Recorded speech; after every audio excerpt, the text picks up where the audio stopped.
নমস্কার, আমি আচার্য সুপ্রকাশ শাস্ত্রী।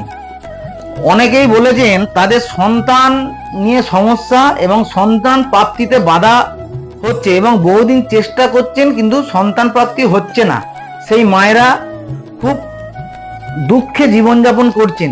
তো তাদের উদ্দেশ্যে আজকে একটা আমার ছোট্ট টোটকা এনেছি, যা আপনারা কি করবেন, কোনো সতীপীঠের পুকুরে আপনারা স্নান করবেন এবং স্নান করে আপনারা মনোকামনা করবেন যে আপনাদের সন্তানের যে সমস্যা করে আপনাদের শাড়ির আঁচল কেটে এবং মনোকামনা এবং খুব বিশ্বাসের সঙ্গে এবং যে সতীপীঠে গেছেন সেই মাকে আপনারা একাগ্রতার সঙ্গে এবং বিশ্বাসের সঙ্গে জানিয়ে আপনারা আঁচলটিকে একটু কেটে ওই পুকুরে ফেলে দিয়ে আসবেন।